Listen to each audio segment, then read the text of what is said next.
I've been asked to revisit the comments that I made on slides 7, 8, and 9 in terms of talking about the frequency of submissions. So I'm going to take a little bit of time to do that. Apologies for the repetition for those of you who've seen this before. So in that component of the talk, the broader point I was trying to make is that the number of submissions at all of these elite journals is increasing rapidly. So the rejection rate, the submission rates are going up, but the actual number of publishable slots has stayed the same over a long period of time.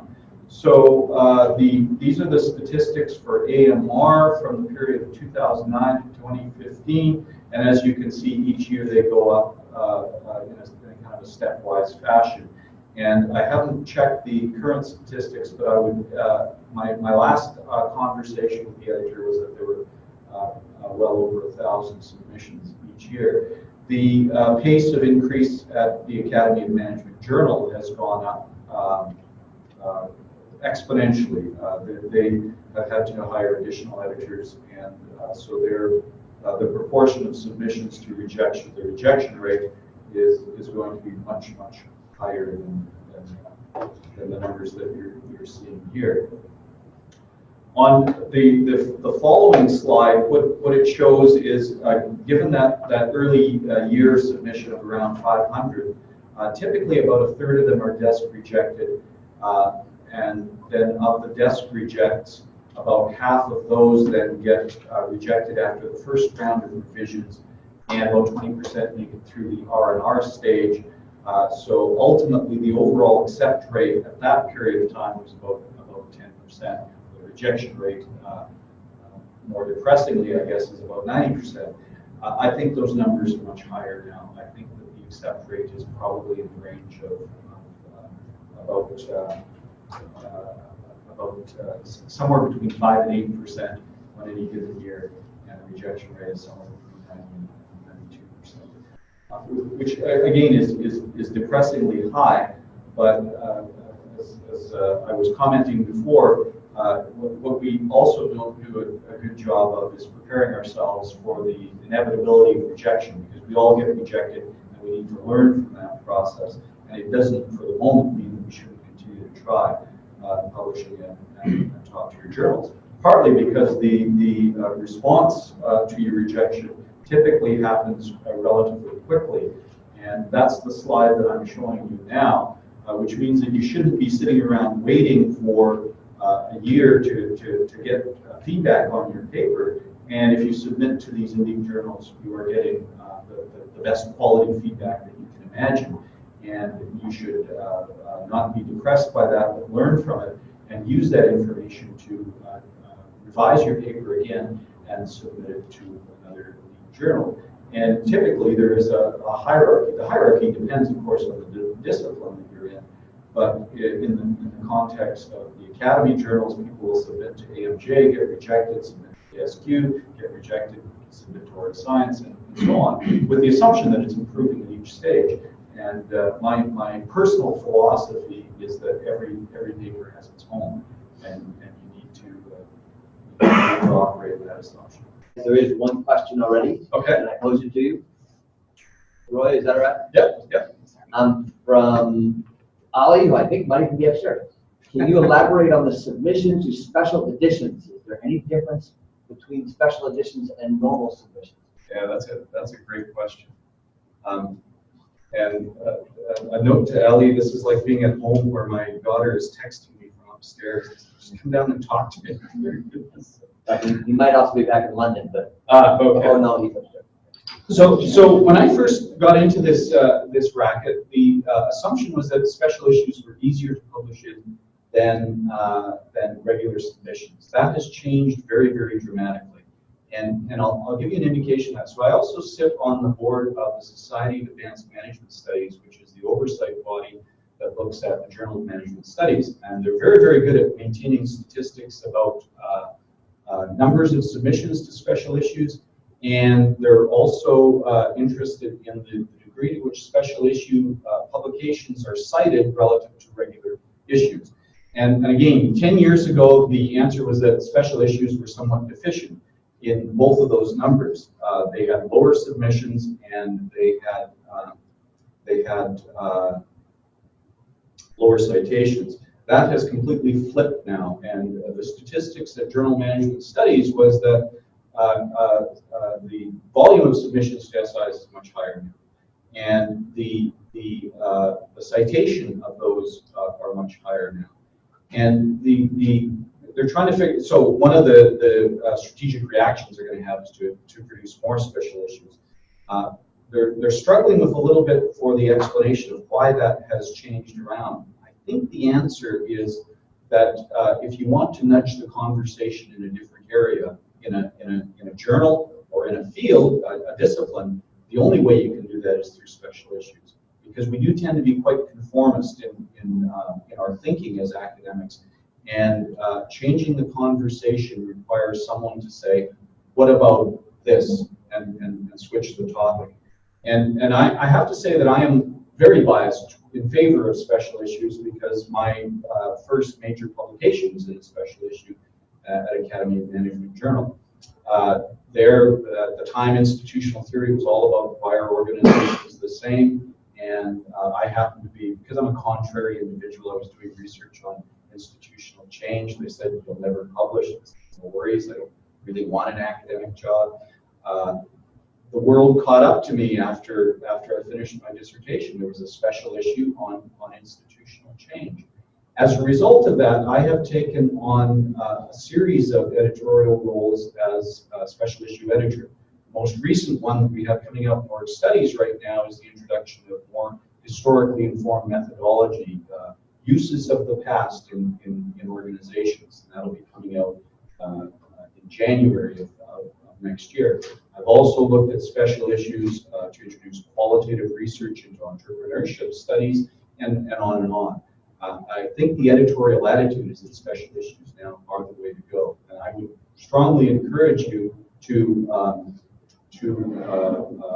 submit to special issues, and if there's not a special issue that fits your particular idea, to do one yourself. I will point out the famous anecdote about Jay Barney, who's having a very, very difficult time getting this RDV stuff published. And the way he did it, which is one of the most highly cited papers in management, the way he did it was he organized a special issue in the Journal of Management and published his own paper. And lo and behold, it's one of the most highly cited papers in management. Question not from here, from me. Okay. I understand the value and forcing function of a special issue, but I'm so naive, I don't understand how a journal operates without special issues. So if there's a journal that doesn't have special issues, how should I figure out between the 80 different journals that I could publish into which one I should choose? Yeah, that's a good question. There are a few that have been philosophically opposed to having special issues, and it's a tremendously difficult task to convince them that they should do that. So I would just ignore those ones. The more difficult question, though, is when there are, once you've narrowed down that pool of journals that actually have special issues, if they don't have a special issue that fits your topic, then the question is, how do you structure change? How do you convince a journal that they should do a special issue of something you're doing? And the short answer to that is this is a bit of academic institutional entrepreneurship. My approach has been to organize a PDW or a symposium or a workshop at the Academy, get the folks and people will show up. The more people that show up, the better. Have them sign a list with their emails on it. When you make the pitch to the journal of your special issue, proposed special issue, say, look, we did this at Academy, look at all the people that showed up. And then you also have a reviewer pool for the special issue that you managed to edit. So I would ignore the ones that don't do special issues and focus on the ones that do. There are some journals out there, not so much in management, but there are some in, there are in management as well. There's a kind of a book/journal called Research in Sociology of Organizations, which each volume is really a special issue. In sociology, there are journals out there like American Behavioral Science, all special issues. So they exist out there. And again, the conversation, the statistics are certainly in support of special issues, so I expect to see a lot more. We define special issue as theme-based. Yes, and typically it's a theme that hasn't been covered in the journal previously. But you have to demonstrate an appetite for it. So organizing a symposium is Quick comment from Ali upstairs, thanking you for answering the question and a little bit of free press for you, saying you submitted to an AMR special issue and it was the best feedback you've ever received. Oh, that's awesome. I hope the outcome was positive. I do want to point out that once you get through all of this gauntlet of oppressive feedback, and again, these statistics are also a little bit out of date. The numbers are actually higher than that.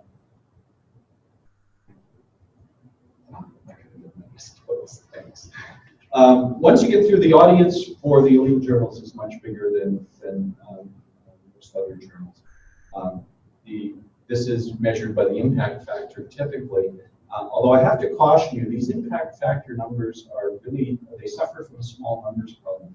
If you look at the number of submissions at AMR, so you have 4 editions, 4 volumes every year, let's say generously 8 papers in each one, what is that, 32 papers? If you have one paper that is extremely highly cited, it can move that citation impact very, very dramatically. And it used to be that there was quite a degree of stability. And so when I came through the system, ASQ was the top cited journal. And it had been for many years. Now there's a lot more variability in the citation impact scores. And we see some journals popping up, research and organizational behavior moves very, very dramatically because they do invited papers, much like the annals. And if they get one paper that is extremely well cited, they'll move up several ranks on this. So you have to be you have to treat this with a little bit of a grain of salt. Related to that, a question about how you balance impact factor and fit. Yeah, that's a great question, and the answer is fit should come first, because if you have confidence in the content of your paper that there's an audience for it, your paper will get cited in spite of the citation impact of the journal. Particularly if you're again on the ABS list, if you're in the 3, 4-star range, I don't think it makes that much difference, the citation impact score. I would go with fit, absolutely, because your audience is going to be there, and we're all writing to an audience. So fit should go in there. Rules of the game, as I pointed out, the structure is typically this. The associate editor is the person that's going to make the decision on your manuscript, so that's really where you want to see fit.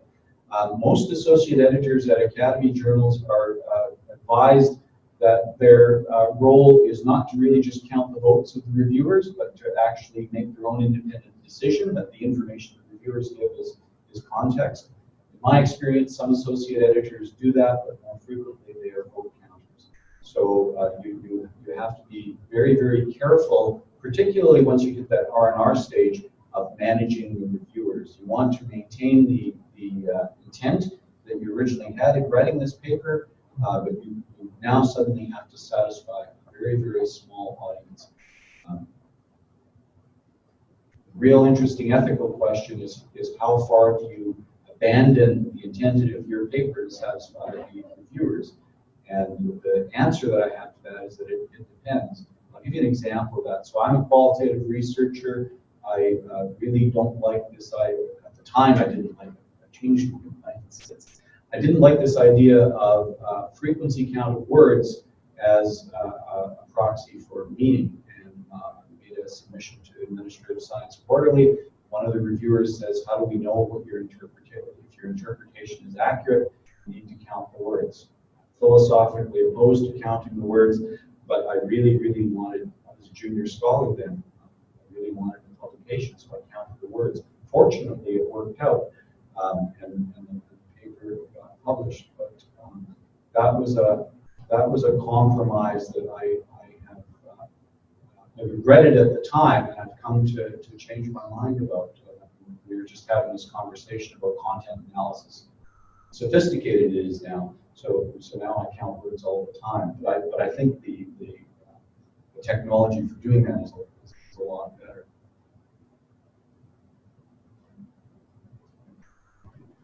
What I'm going to talk about now is the most common reasons for papers to be rejected. And the most common one is typically that your paper fails to make a contribution to theory, fails to make a novel contribution to theory. And this is a really, really difficult point. And I was invited when I was, before I was involved with the with AMR, I was invited by the then editor, Martin Kilduff, to edit a special issue on where are the new theories of organization.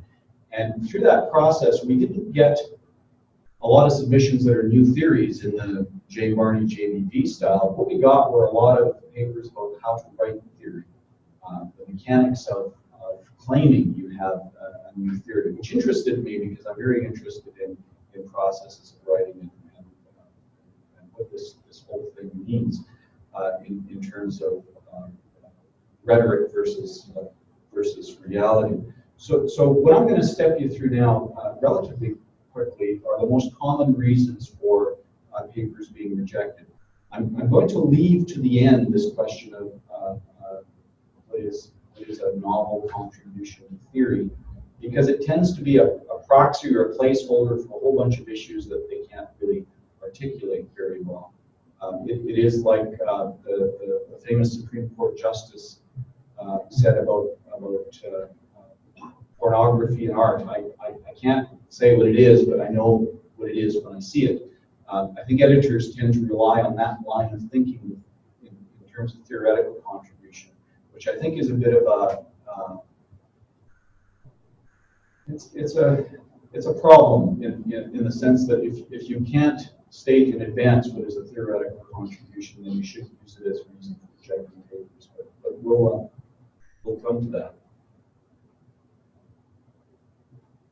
So let me give you the 5 most common reasons for rejecting papers. I'm going to go through all of them. One is how to do a proper literature review.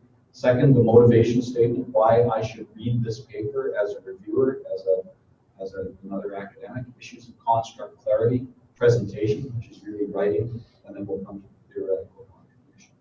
So when we do a literature review, there are a bunch of ways you can do it. You can always tell as an editor when a paper has been submitted directly from the literature review that you did in your theses. And that is because it's comprehensive, covers every bit of literature that's ever existed in this topic area, but it's not organized in a very, very significant way.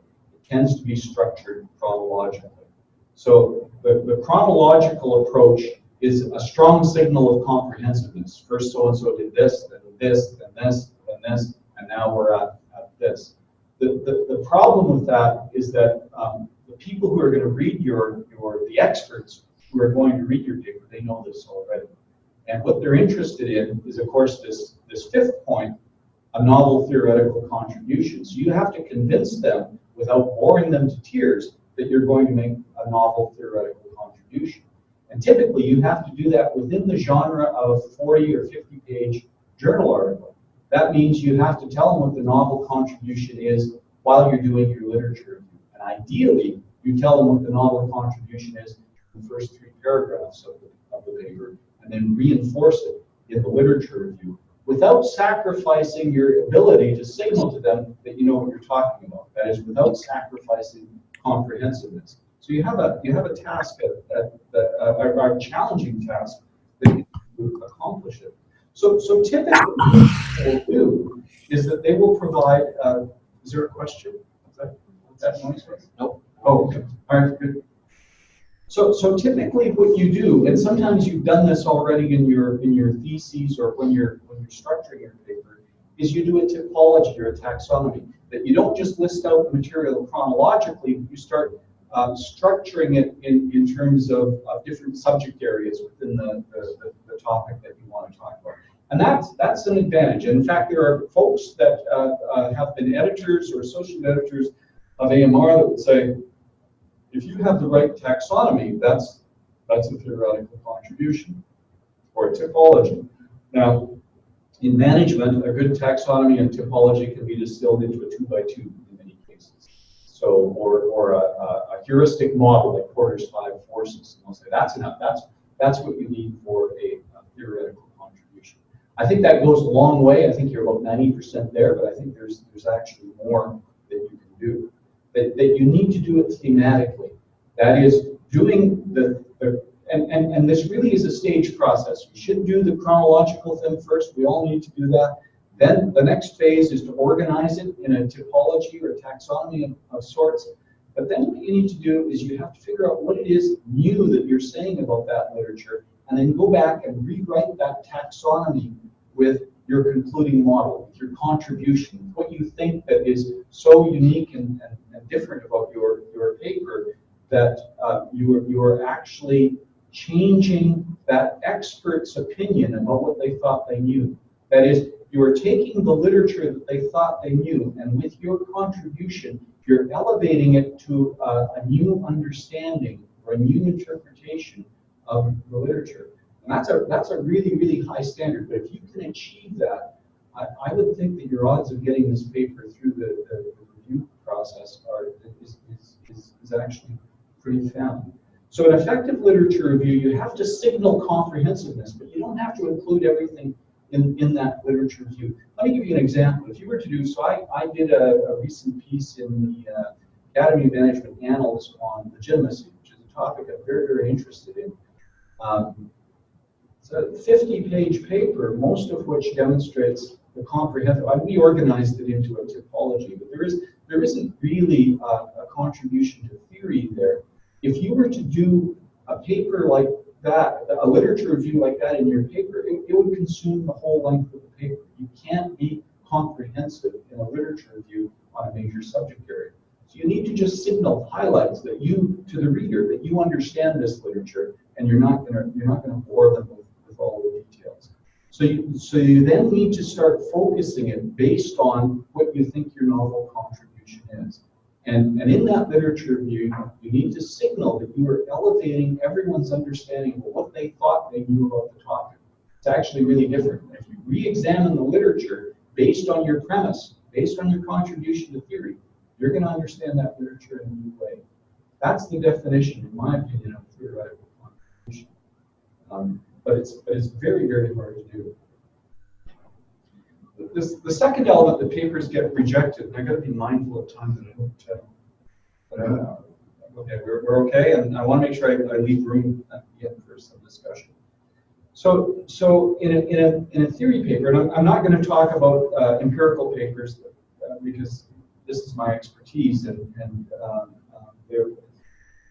if we were to look at empirical papers, there would be a 6th point for rejection, that is for methodology. But that's a huge topic in itself, so I'll leave that aside for a while.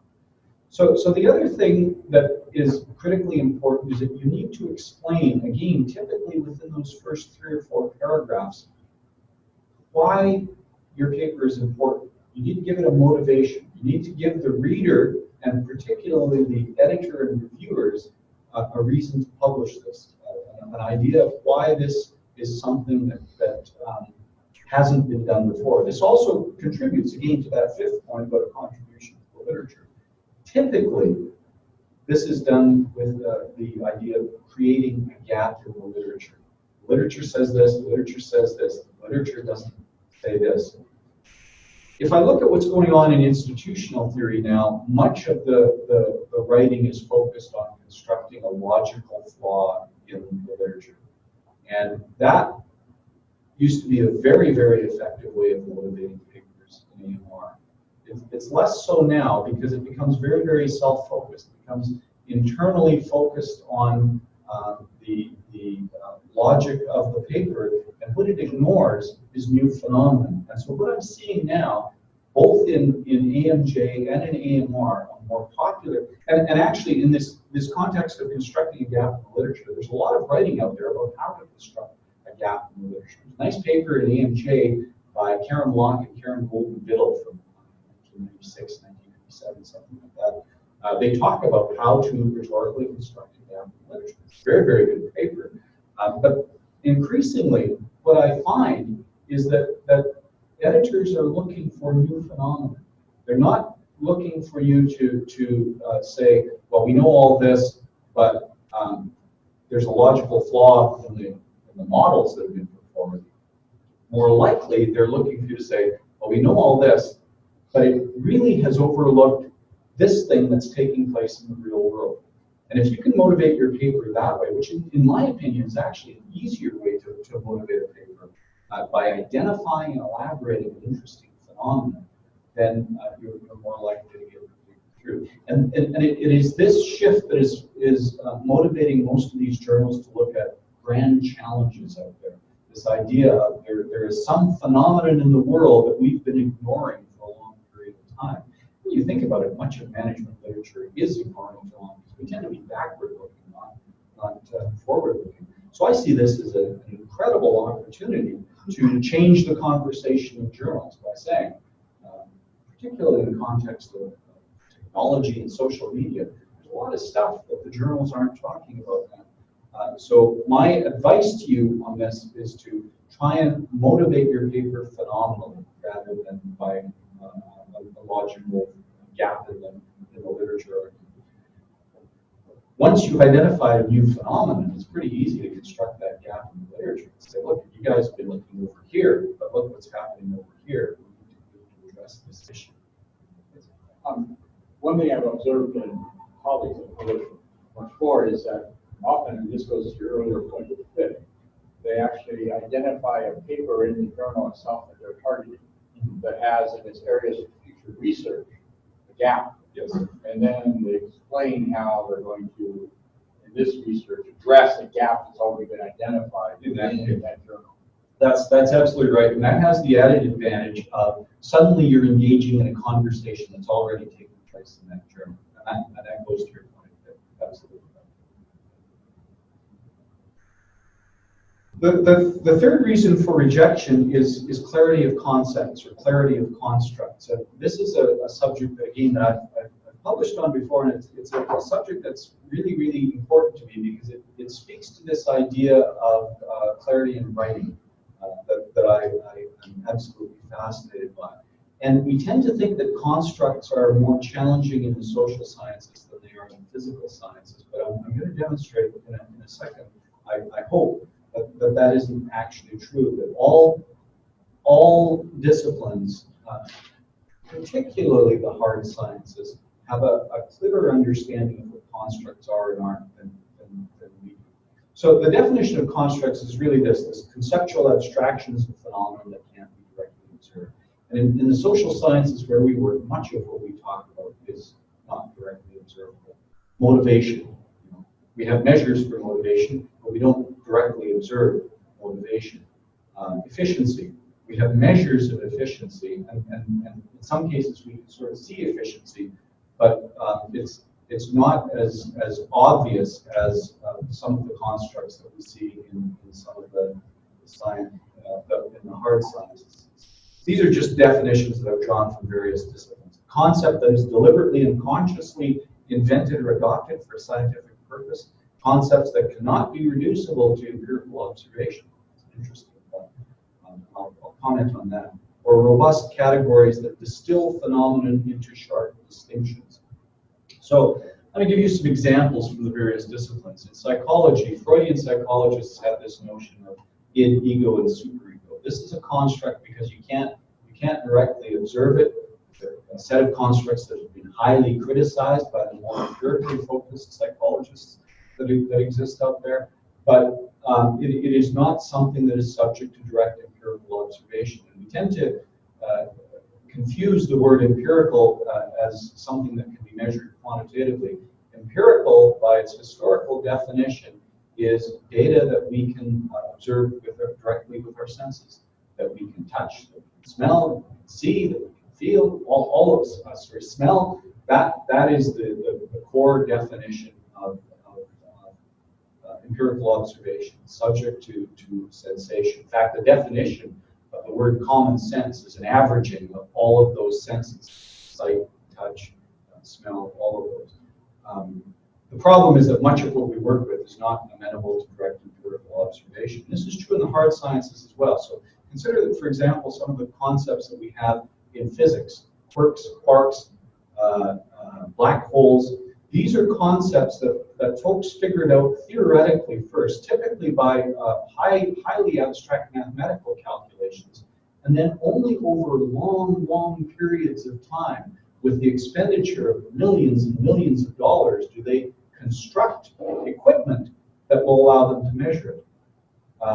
Huge telescopes, collider mechanisms, but there you see that the construct actually precedes the ability to observe it empirically. Natural selection, evolutionary biology. We have little glimpses of the possibility of natural selection, but this is a process that unrolls over such long time periods that it's actually very, very difficult to observe directly. Sometimes we can, particularly if you have rapidly reproducing species, you can start to observe it.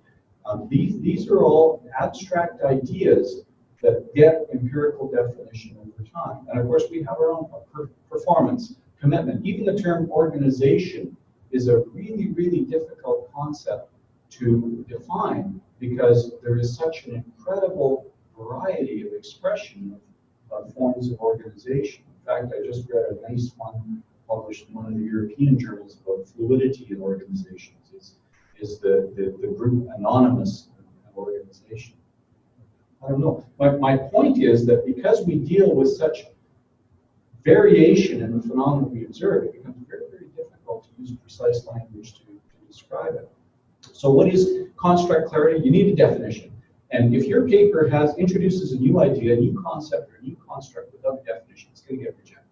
There's absolutely no question. And every editor, every reviewer is looking for a clear definition. Even if you're using a pre-existing construct that's out there, that there has been a ton of literature on, you still need to provide a definition. Because people are using these concepts in very, very different ways. You need to say, there's 9 different ways this is used, I'm going to focus on this one. Something like leadership, where there are 3,276 different definitions. And Good luck with that. Each reviewer that it goes to probably has their own pet definition of that construct. How do you handle something like that? Yeah, you then need to demonstrate again your comprehensive knowledge that you know that this term is used in a lot of different ways. But for the purposes of this paper, you're going to very narrowly focus on one. Or if you're going to introduce a new one, you need to show it's what our micro friends call its nomological network, where it comes from in the prior uses of the term. Yeah, it's hard. It's a real art to do that. And you need to draw, I'll talk a little bit about boundary conditions or scope conditions, but you need to also talk about the contextual conditions in which your definition is going to apply and is not going to apply. It's really, really hard to do, especially with a subject or a term that everyone thinks they know, because they're going to impose their own connotative definition on it regardless. It seems that that's also an area where you get reviewer comments that are really difficult to manage because they have a significantly different way of constructing construct that you're using. Yep. They may just simply disagree with what you're saying. That's absolutely right, and there's an element of academic territoriality going on there, because if you use the concept leadership, but you're using it in a different way than a Goliath in the field does, and it goes out to that person for review, they're going to trample all over it. So you got to be very, very sensitive to the possibility that it's going to, if you're defying a definition of someone that's a leader in the field, that's going to be a problem. You might want to organize a special issue. Yeah, but sometimes does the associate editor sometimes then kind of is at a place where associate editor might say, well, this person really hates it, but it's a construct debate, and we think the other people like it. We're going to publish it. That's right, and I had the benefit of that on my paper on rhetoric, because rhetoric is a big word and it means all sorts of things to different people. And I had the benefit of an editor with some guts who I was clearly stepping on the toes of some big name in the field. And there's always that reviewer 3 that disagrees with everything you say. I had one of those, and the editor said, I understand where this person is coming from, that you can ignore these comments. That's very rare for editors, particularly if it's a big name. But that goes back to Ted's question, that reason not to be too discouraged by that 15-page letter. If you run into one of those, maybe you can argue your case in response that your construct as merit, even though you can't address the complaints that the person raised. That's right, and you don't want to do too much of that in the document itself, because it'll start to lose coherence. You need to do that in your response letter. Absolutely. How do you reconcile reviews that are dragging you in opposite direction? Because that was the biggest problem I had with the naming paper, where we got to the R&R, but then we had 2 reviews taking different positions. Yeah. And then that gets compounded by a wimpy editor that won't take a position. They just say, here they are. A good editor will recognize that these are diametrically opposed positions, and you can't satisfy both and signal a preference for one or the other. That doesn't happen, unfortunately, a lot. In which case, you have to pick the one that's closest to the one that maintains the intent that you wanted, and you need to explain to the editor, I can't do both of these. The other thing that I would recommend, and I'll talk about this, I see Anthony's hand up, but one of the advantages that elite schools have over schools that are not accustomed to publishing is that they have direct contact with the editors. And they will pick up the phone, and they'll contact the editor and say, look, I can't do both of these things. Can you give me some direction? So the university that I'm at, University of Victoria, is transitioning from primarily a teaching school to primarily a research school. My job is to resolve issues like this. And one of the strategies we've taken to accommodate this is that I have organized the Meet the Editors program. So we have the same advantage that the Whartons and Harvards have of having direct exposure to the editors of ANJ and RASQ. So that at least there's a personal connection. They can feel the ability to pick up the phone or send an email to the editor saying, look, I've got this problem. I don't know what to do. Can you help me? Right? And that it is one of these sort of tacit things that no one ever explains this to you. And then what tends to happen is you try and satisfy both, and you make both of them angry at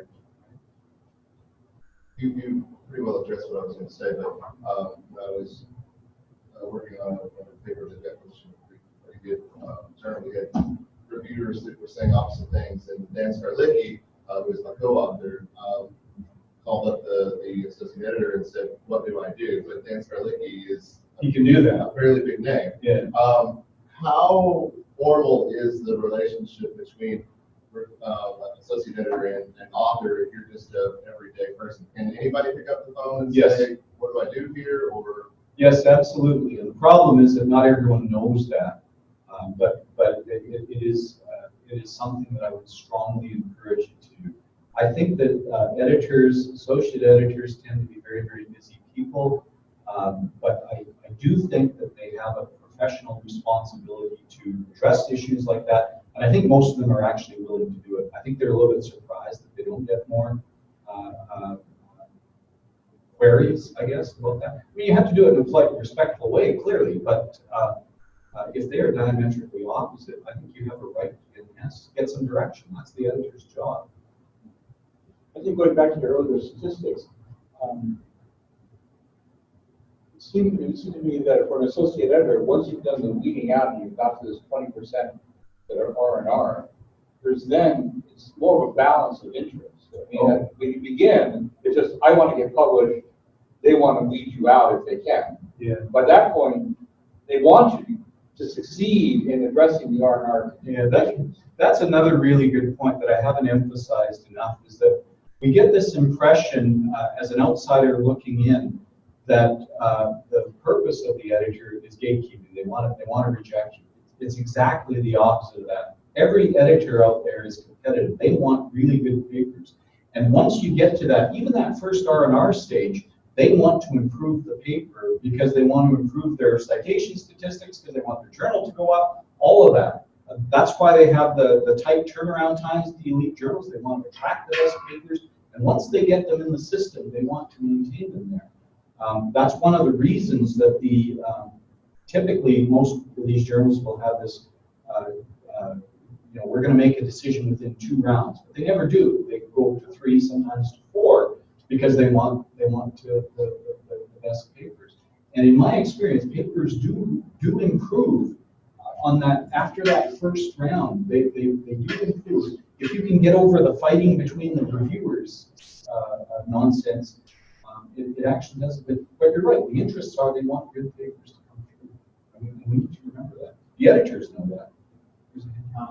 I related to those 2 questions. At any given time, what's the caseload, so to speak, of an associate editor? They have typically 50, 70 papers that they're trying to title. Another really good question. It varies dramatically, and there's increasing pressure for journals to expand the editorial board to accommodate that. So you will see that AMJ 5 years ago even had maybe 12 associate editors, so that's dramatically bigger now. Journal of Management Studies, dramatically bigger. AMR hasn't grown that rapidly because there aren't a lot of people doing pure theory out there, but their editorial board has expanded. During my era, which is now quite some time ago, I tried to make sure that the editors, the associate editors, didn't have any more than 10 manuscripts under review at a given time. I hope that those statistics are maintained there, but it does create a bit of a problem or a bit of a challenge, because if you have an editor, an associate editor that is at their maximum of 10 manuscripts at a time, and they get another paper in that fits really well with that editor, but you don't want to overload them, there's a chance that your manuscript maybe go to an editor that's less familiar with your subject area, and that's a difficult decision. Given the numbers that you gave for submission, it's kind of heartening to hear that they would look at about 10, because yet the notion of calling in, I was thinking if someone had like 30, 40 papers, they did. In some Want to journals, get rid of the calls. yeah, no, I think in some journals that does take place, but the problem that creates is that you then stop getting high quality editors in, and the journal will decline. We'll take about a 10-minute break. Sure. Go to the restroom, grab some coffee, and Yeah, that's awesome. Thanks.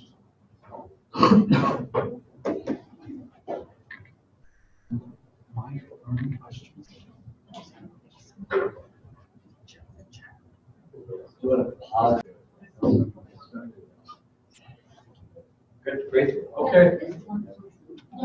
Welcome back. What I'm going to do to finish off is I'm just going to go through the balance of the construct clarity points, and then a quick summary on contributions to theory. There we go. So the real question then, the challenge that we have is how to offer a definition that is, and this speaks to Anthony's point, is to offer a definition that captures the essence of what we're trying to talk about, but is precise enough that doesn't have us trip over other people's definitions. One of the first reactions I get is, why can't I use just a simple dictionary definition? And the short answer is that the dictionary definitions tend to have too much surplus meaning to them. Common usage, it's interesting if you watch how words evolve over time. Some words actually come to mean the exact opposite of what their original origins were. So you need to avoid that. And there's a very nice paper, if you like reading ancient psychology, by McCorkadale and Neal back in 1959, where they talk about the importance of construct clarity and definitions, and how definitions change over time. So you need to get rid of that surplus meaning. That's why a dictionary definition doesn't work. You also have to pay close attention to the way the word has been used by others. That's the nomological network that our micro friends talk about. And so again, to address, and this isn't going to be a completely satisfactory resolution to Anthony's question, but you need to keep the definition broad enough to deal with the phenomenon that you're interested in and to grow your audience, but you don't want it so broad that you're tripping over other competing definitions of what you're doing. So I call this the Goldilocks principle. It can't be too big, it can't be too small, it has to be just right. And what is just right really depends on the subject area that you're dealing with. If you're dealing with a well-established area like leadership, then smaller is better than large. But if you're dealing with a new area, then you're talking about what Hirsch and Levin called an umbrella concept. So you want it to be very, very big so that other people can inject their ideas in it. And, I'll give you an example. A colleague and I wrote a paper, a book chapter actually on institutional work, and we gave it a very broad definition of it. And the concept took off because it was a big umbrella construct. Over time, that will get whittled down until it will probably disappear, and a new concept will come. That's the cycle that we live in. You need to put scope and boundary conditions around your definitions. You need to talk about the context in which it applies and which it doesn't apply. It's one of the challenges of social science that in contrast to the hard sciences, definition of a rock is pretty much universal. Igneous rock or sedimentary rock. That's a universal definition. It applies under all sorts of different conditions. But when we talk about leadership, it depends what conditions you're talking about. If you're talking about leadership in a political context versus leadership in an organizational context, those aren't necessarily the same thing. And if you're talking about leadership in a technology firm versus leadership in a manufacturing firm, they may also be different things. So you really do need to be careful about specifying the empirical contextual conditions in which your definition is going to apply. Definitions change in two ways typically. They change over space, over culture, or context, or types of organizations, and they change over time. You need to be precise about both of those things. You also need to be careful about borrowing constructs from other disciplines. We're very, very used to borrowing things, particularly from biology in the macro level. So when I was doing my PhD, population ecology was a big thing, and they talked about species of organizations. Well, species has a very definite, clear definition in biology that does not translate to organizations. A species is an organization, an organism rather, that can reproduce and produce a viable offspring. That definition has absolutely no bearing on the definition that's used in population ecology, and ultimately that became the downfall of that argument, because the founders of that idea says we are not arguing metaphorically. We think there is something called a species. So be very, very careful about borrowing it, and keep in mind that if you don't specify boundary conditions very, very carefully, the reviewers are going to be looking for exceptions. I sort of overstated by saying if they can find a single exception, you're dead. That's probably not true, but they will certainly raise it to you. So you need to be able to construct these boundary conditions in a way that makes sense, and that you can't think of any obvious counterexamples. Constructs are connected to other constructs, so you need to map that out. That will typically come in your literature review. I've largely talked about this one. I'm going overboard on concepts here, on construct clarity, and what I do is I would refer you to a paper I wrote, and from the editors I wrote at AMR on construct clarity. The real reason we need this, though, is for precision in communication. The constructs, in my opinion, are as important as contracts. A new construct can really make or break a paper. In my opinion. In fact, I think the novelty element of a contribution to theory always comes from the introduction of the construct. I apologize for the pictures on my slides, by the way. My daughter does these. This was the only picture she could come up with. Construct clarity varies a lot by what your core theoretical assumptions are going in. So if you look at the concept of a case study, constructs in case study research, and compare the difference between Eisenhart, who has a very positivistic, comparative, highly rigorous, structured view of case studies, to Dyer and Wilkins, who focus more on single case studies and the intrinsic value that you get from a case study, you will see that their definitions of the concept of what a case study is are dramatically different based on their epistemological assumptions. So you have to be very, very careful about that. And I've already mentioned Hirsch and Levin, that there is a life cycle to constructs. They appear, they get debated and fought over, and they die. And if you're really lucky, you can introduce a construct that has a long lifespan. And we have several of them that have survived. But this is a very natural process in the chaos of ideas. We're all in the business of introducing new ideas and seeing whether or not they survive this degree of debate. Yes. I mean, just to keep it editorial, what does that suggest about the idea that academia sort of motivates some sort of sense of progress? I mean, because right, it's very your talk is strategic, and I'm very glad, but the idea itself almost seems to be defying that. That we're more writers than we are scientists. Is that what you're saying? Maybe that's it. Yeah. I think there is an element of that. I think and this is a if you have thoughts on this, there is actually a special issue of AMR coming up on exactly this subject. What do we mean by production of knowledge theory? And again, there is a tremendous debate about this in the literature. I have a broad view of what we're doing. I think that we are scientists in a way, but we'll never be scientists in the way that physicists are scientists or chemists are scientists, because partly because of our own success. So if you think about it, we generate an idea. Let me give the geologist's example. The geologists generate an idea. That idea, once it disseminates, doesn't really change the nature of rocks. The rocks stay the same. We generate ideas about business, we disseminate them through our publishing, through our teaching, and the world reacts to those ideas.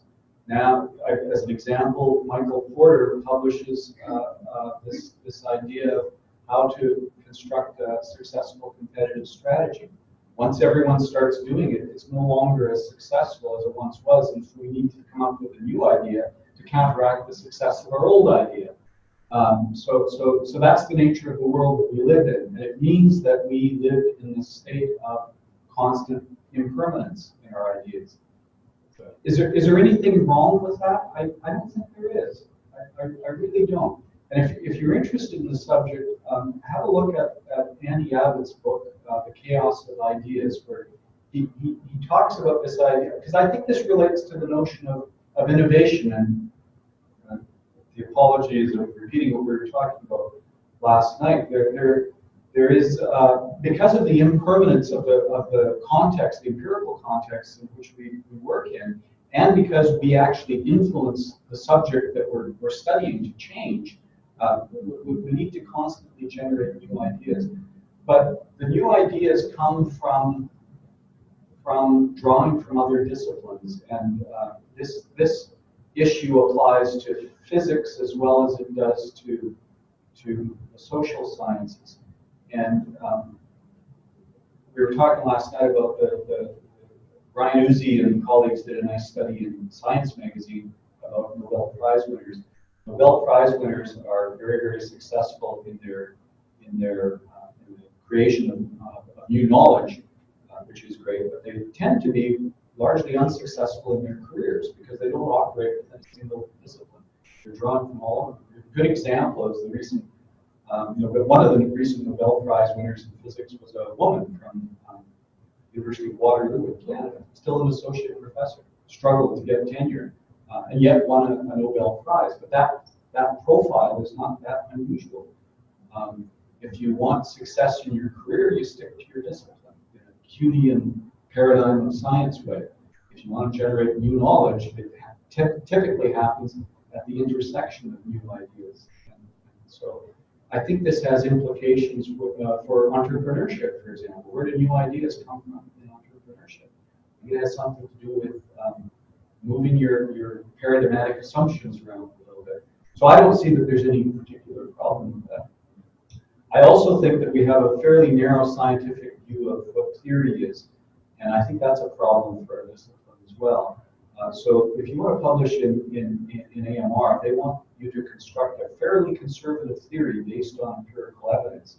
And that means that you can't make huge lumps or huge leaps in your discussion topic. What it does mean is that you can make incremental extensions to the theory. That's acceptable in the normal science that Thomas Kuhn wrote about.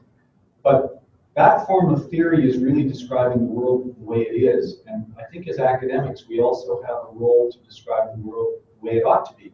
And that's a different kind of theory. That's normative theory.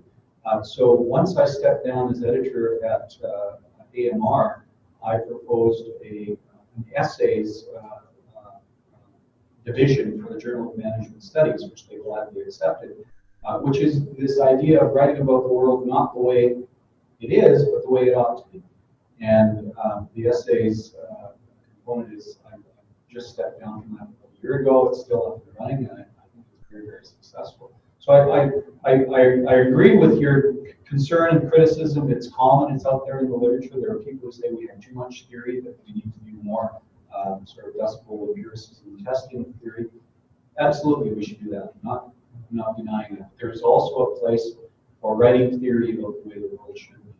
One of the really interesting implications of what you said, I mean, it's not there's a very strict divide within that discipline between folks who claim to be describing the world and folks who claim to be doing policy and working action.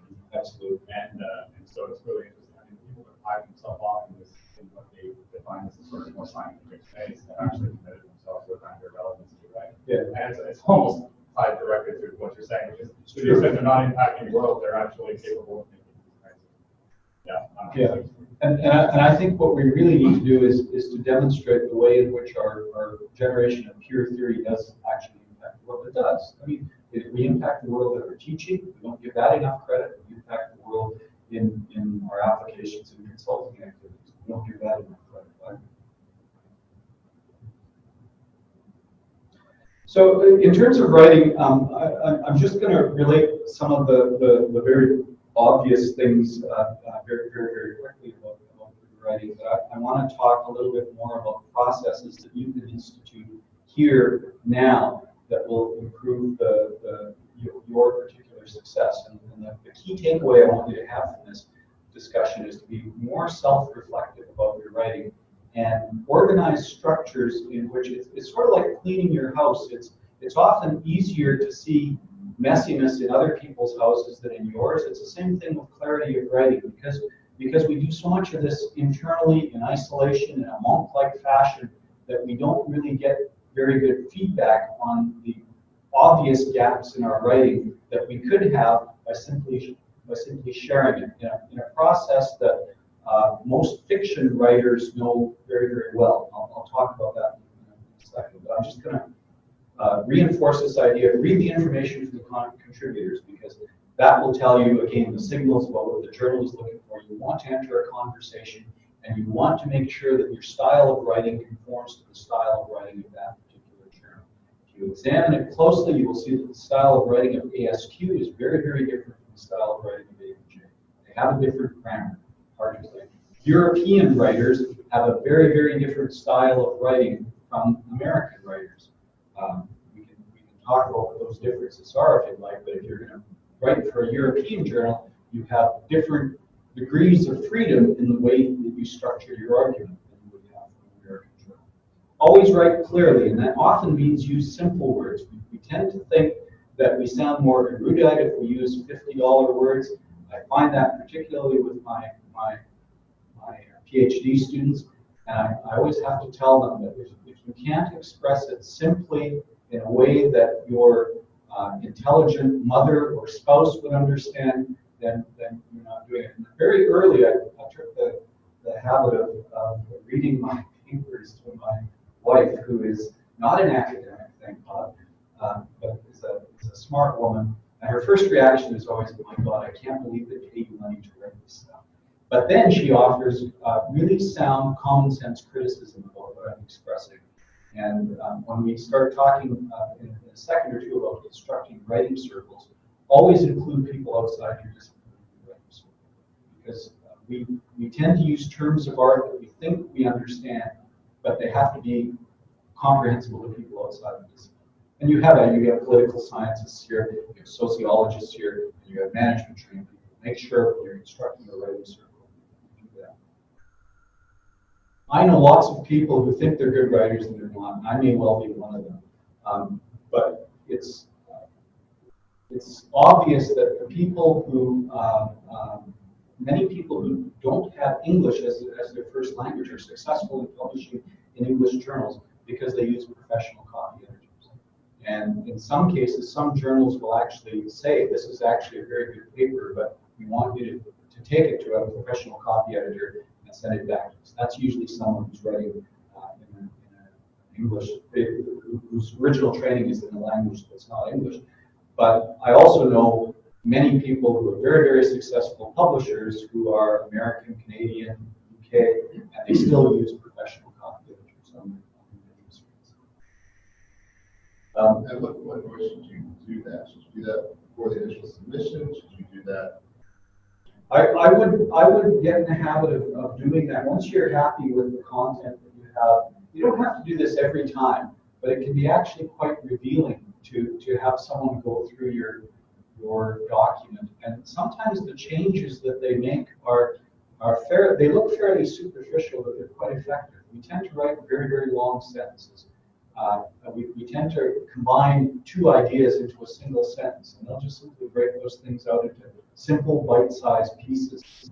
And writing simply is an art form. If you read a book by Hemingway, you'll say, well, gosh, I could do this. No, you can't, because he actually took a lot of time to figure out that very parse style of prose that uses nouns rather than verbs or adjectives.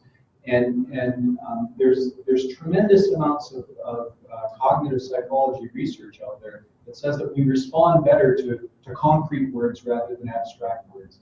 And I see that in successful writing in our field as well. Short sentences, clear, succinct statements, and using nouns rather than abstractions whenever possible. Now, it's sometimes impossible to get away from them because we deal with abstractions. But the more that you can give concrete examples of abstract ideas that you're talking about, the more likely you are successful. One last comment on this that I'll make is that when I was at the University of Iowa, the Iowa Writers Workshop, I thought was this process by which you get these profound writers to come and tell you how to do your writing, and they do that, and it's kind of weird to see Salman Rushdie in the middle of Iowa City, Iowa. But the real learning actually comes from a different process, and that is creating writing circles.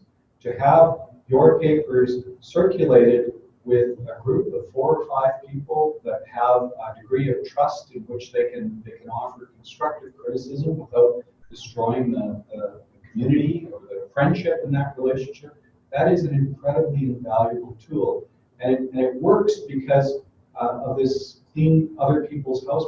You are more likely to see problems in other people's papers than you are in your own. Partly because we do this sort of internal conversation when we're writing, where we make little leaps in logic that are not obvious to us, but are obvious to other people. And you can only see that by getting peer review. And the more complicated or the more conscious you are about structuring your peer review team, your writing circle, the better they are. So we have created writing circles at the University of Victoria. I have another appointment at the University of Liverpool. We're setting up writing circles there. And the whole idea is to get that process of peer review done with, to get us inured to the idea of ongoing criticism, because we need to train people, particularly our PhD students, about that. And to get this consciousness or awareness that writing is as important as the theory, and it's as important as the methods that we use in order to generate papers. And I think we're seeing success. I'm a big monitor of statistics, and I can see at the University of Victoria our FT publications are improving dramatically as a result of that process. The last thing I want to talk about is this thing of contribution. What is a contribution to theory? And I think the contribution to theory comes from all the things that I've just talked about. There are a lot of resources out there about what theory is, and one of the best, I think, is Bob Sutton's and Staw's 1995 piece in the SQ of what theory is not. And really, theory is the compilation of all of these things, but it is this sort of abstract ideal that people have a really hard time articulating. The other important element of what theory is this component of something being novel. And there's a very famous piece in a sociological journal called That's Interesting by Murray Davis, and he talks about various strategies of making things interesting. And again, the diversity of disciplines that you have in this school is a real advantage, because Davis talks explicitly about ideas moving from one context to another automatically makes them interesting. Ideas that political scientists have taken for granted for years may still be new to organizational theorists. And I don't know why we find that surprising, but sometimes things get novelty just by moving from one empirical context to another. We should take advantage of that. I wish I could offer a better definition of what is a contribution to theory, but I think if you pay attention to the previous points that I mentioned, the idea of construct clarity, paying attention, very conscious attention to how you write these things, constructing your motivation, your literature review in the right way. If you do all that, I think the contribution to theory will emerge out of that. And the last point I'll make is that I think that it's through the act of writing itself and through workshopping your writing with your peers that the contribution to theory emerges over time. And I really want to reinforce this point of creating writing circles and being more attentive and reflexive about your own writing, in that we tend to think that by being a little bit formulaic in our writing that we lose the creativity or the novelty, and that nothing could be further from the truth. If you look at fictional writing, screenplay writing, for example, they have a formula. So we have a formula. Our papers are typically 40 to 50 pages long. They have introduction, they have literature review, they have methods section, they have results, they have conclusion. It all seems very staid and programmatic and formulaic. Same thing is true in a screenplay. Typical screenplay is about 80 pages long by page. But in the first third, you need to know the arc of the main character.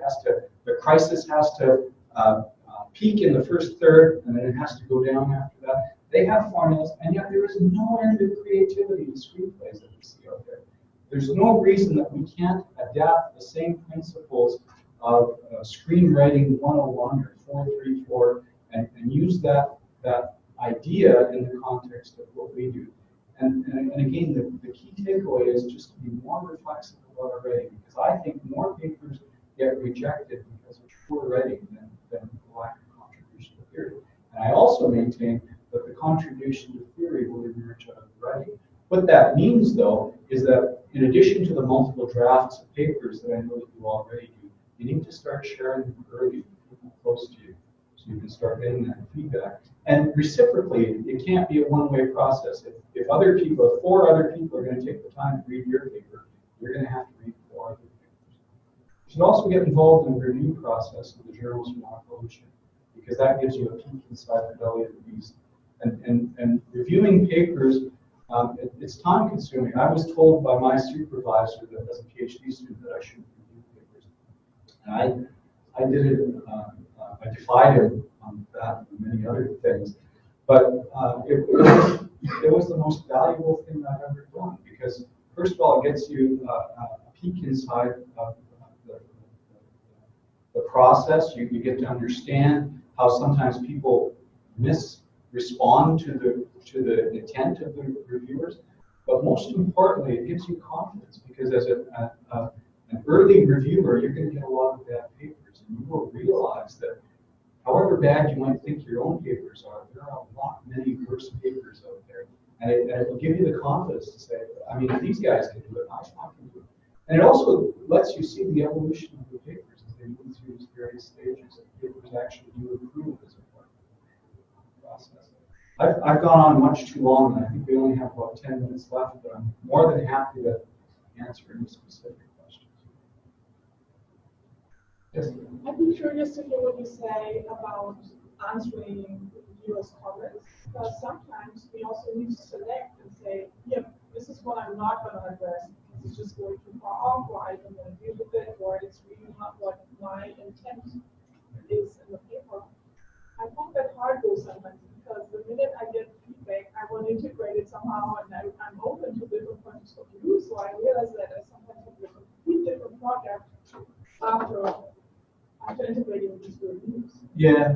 So we talked a little bit about that, and of course the rookie mistake is exactly that. You try and keep everyone happy, and that's almost guaranteed not to work, because if you have two diametrically opposing views on what you're doing, and you try and blend them into a middle of the ground answer, both of them are going to get unhappy.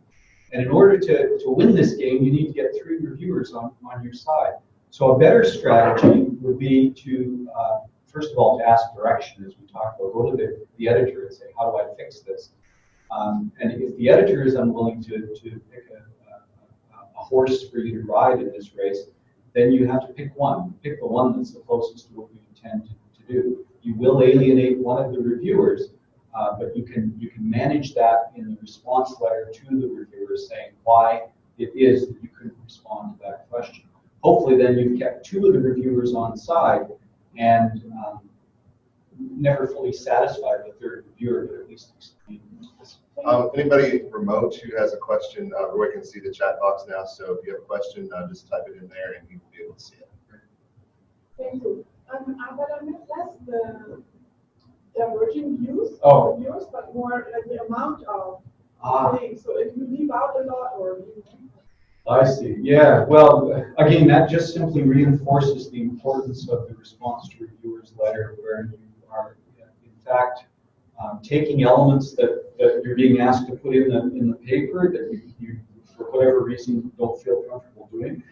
You need to include those arguments in response to reviewers letters. What that means is that writing the response to reviewers letters is almost like writing another paper. And the response to reviewers' letters at the elite journals have become so long that AMJ at one point had a restriction, is that the response letter cannot be longer than the paper itself. But it reinforces the high amount of effort that people put into these response letters. It seems also part of that is going back to your point about boundary conditions. That often when you get reviews that come out of the field, is because as a writer, you haven't defined your boundary conditions clearly enough for that. And sometimes you don't have to denigrate a reviewer's opinion or say I don't agree with you. Simply to define your boundary conditions so that their point no longer applies to your paper, and they will all recognize, okay, if that's how you're defining it, then yeah, you're absolutely right. And you raise another good point, and that is that you don't really want to denigrate any reviewer. You have to be very, very careful.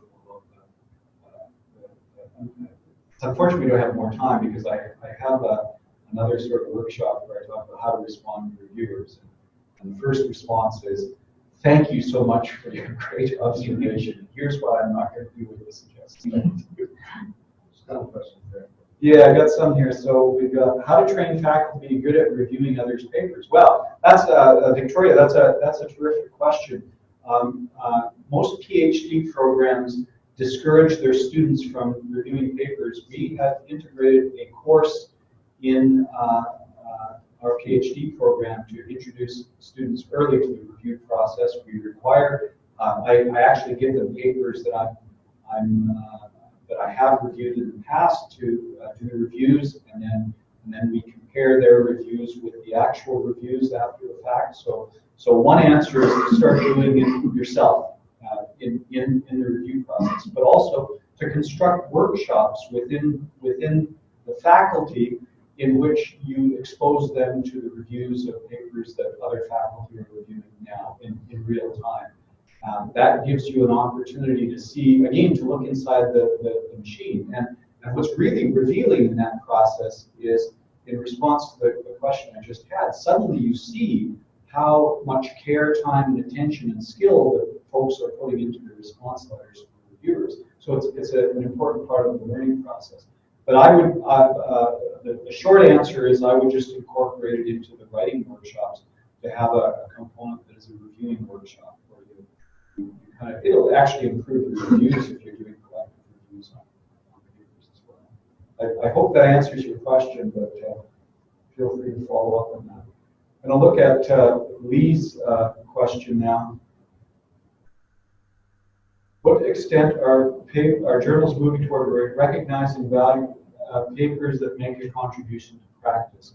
Yeah, well, there is clearly a dramatic shift in even the elite journals, and the best recognition of that is this movement toward grand challenges. There is a recognition that journals have been focusing on issues that are important to academics and not to practice. So the grand challenges is a signal to say, hey, we want papers about the real world. Whether or not they fulfilled that is another question. But I would add to that this idea that I spoke about early about how to motivate your papers. A few years ago, it was appropriate to motivate your papers by looking at the literature and saying, hey, there's a logical gap in the literature. Now the focus is on motivating your papers by introducing a new phenomenon. I think that's another indication that the journals, particularly the elite journals, have realized that they've drifted out of touch, and they're trying to engage with practice a lot more. I also will add that there are several journals on the FT50 list that are discussing the possibility of including an impact component to it. The Academy has responded by introducing this Academy of Management Discoveries journal, which is really supposed to be focusing on real world impact and less on theory. It also seems like that shows up in the special issues. As I look at special issues, often they have a kind of impact focus. Or we've done theory in this area, but what does it mean in practice? Yeah. And if you're interested in doing this at an institutional level, this is one thing that we've talked about at my institution, is to find an area of somewhat common, a phenomenon of somewhat common interest amongst your faculty, and start organizing a research group, a conversation group around that, that produces multiple papers within that particular phenomenon. That's another way of responding to this institution. Would you say, though, that in the journals that you've been talking about today, you still have to have a new novel theoretical contribution? It's not, while practical application is good, that's not going to get you in. If you have practical application and novel theoretical contribution, then you're especially good. Yeah. I'll give you, you're absolutely right. I'll give you several examples of that. The short answer is that if the phenomenon is important enough, the journals will eventually catch up. I'll give you a couple of examples of that. So about 5 years ago, anyone publishing on corporate social responsibility had an almost impossible time of permeating the top journals, because they didn't think it was a novel theoretical area, is that it's just an empirical context through which we can test other theories. That's changed now. Now we're seeing not only all of the major journals, AMJ, AMR, embracing CSR, partly because the real world has embraced it so much. But and that was motivated largely through special issues in all of those journals. But now it's become incredibly mainstream. But we're also seeing the phenomenon in which the papers that are published in CSR, the elite journals, and the special issues that they produce have higher citation impact than anything that's going on out there. Another context in which that's occurring is family business. Almost impossible for family business folks to permeate the top journals. I now see papers working their way through the system where that is the as well.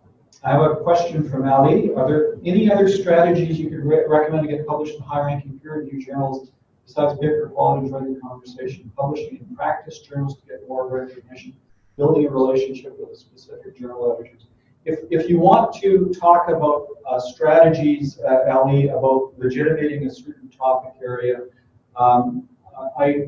publishing publishing is always good. There's no question. And sometimes if you have a resonant topic that is so new that it hasn't been legitimated yet, it will be impossible to get into the elite journals. But there's a whole series of things you can and should do to legitimate a new topic area.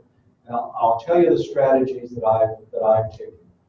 One is to write book chapters. Book chapters tend to get under-recognized by institutions because their argument is that their peer review process is limited. And to some extent that's true. However, I've had tremendously good success in publishing book chapters. It's just what books you publish in that matters. So you should publish in high-quality publishers, Oxford University Press, Chicago, Princeton, all of those. But you should also look for handbooks that are being organized in your topic areas. Why? Because handbooks tend to publish cutting-edge stuff, and they tend to have larger audiences. As I mentioned before, so do book chapters and work your way up the hierarchy. Absolutely no question. Organize the special issues. In order to, as I mentioned before, in order to organize the special issues, you have to find your people. You have to build your tribe, and you need to do that at the academy or at large or high-profile conferences like AOM or EGOS or in your SMS, I guess, if strategy is your area, the International Business Conference. But through those symposia and PDWs, you identify the people, you generate the statistics to convince a journal that you have the audience for what you're doing, and then you work your way up the hierarchy. It's absolutely that simple. It takes a tremendous amount of work and effort, but it pays off in the long run. An example that I have had this strong interest in legitimating history as a subject of management journals. I've done all of those things. I've been engaged in 3 special issues, some in the management business history journal area, several in the organized one at AMR. I work as an editor. I organized one at Org Studies. Organized one at JMS now. It takes a tremendous amount of work, but it will pay off for you. You need to build your community. Maybe one last question. We're already over time. Oh, okay, sure. One last question. I guess my question is along the same lines. For somebody who is interested in topics that go across various disciplines, I think you hit on the point of finding the best fit, but sometimes there isn't a clear fit. And so what would be your suggestion? So submitting or sending a submission blind or multiple submissions, first of all, takes a long time and it's kind of hit or miss. So what would be your suggestions for navigating the system? I am guessing that you're going back to the same point. Right? No, I would say that there's a slightly different strategy that I didn't mention on that. So there's this wonderful paper published, book rather, published by Roger Friedland. I guess it must be Balfour and Friedland in sociology. He talks about mixed methods, mixed concepts, and how to publish them. And he talks about it in foreground and background arguments. In the context that I know best currently, the challenge is to bring historical methods and reasoning into management papers. And most management journals, the successful publications do have a historical section, and it tends to be pushed into the background a little bit. So if you look at the early population ecology studies, for example, highly quantitative, they would typically have a couple of paragraphs, much like a Harvard business case, that would discuss the history of the evolutionary history of the field of newspaper publishing, for example. The trick is to use that grammatical style in the paper, but expand as much as you can get away with the component that the sort of background component that is less legitimate and publish it that way. And then in your next it is a sequential strategy. Your next publication is to point to that one and then build off it. If you're a big name in the field, you can do this effortlessly. So if you look at one of the most highly cited papers in AMR rather, is the paper by Kathy Eisenhardt on doing case study research, 1989 paper I mentioned. Why did she publish that? Well, she was having a hard time getting her case study papers published because there's no real methodology here. So she writes the methodology paper, publishes it, and then that legitimates the other things. You have to do the same thing on a slightly more gradual scale of incrementally improving, so that you have a line of literature that you can point to say this is how that's been done. And it can start from book chapters, but I would, if you're mixing, in my case, history and organization studies, just try and gradually expand the historical section until at some paper, then you can flip it to the foreground and push the other section back. But it is a lifetime project. We're out of time. Thank you so much, Ron. Thanks, guys. Apologize for having everyone on Zoom.